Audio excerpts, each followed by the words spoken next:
Good morning, everybody, and welcome to Wednesday, 10 September 2025. It's around 7:30 in the morning. This is the conditions right now at Langebaan Lagoon. Tide is on its way out. Tide will be low at 11, and then the tide will be high this afternoon at 5 o'clock. It's overcast, little bit of very soft rain has been coming down this morning since around 4 o'clock.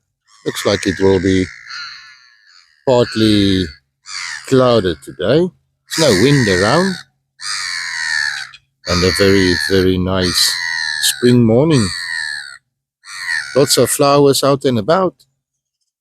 Lots of things to do. Have a good day, everybody.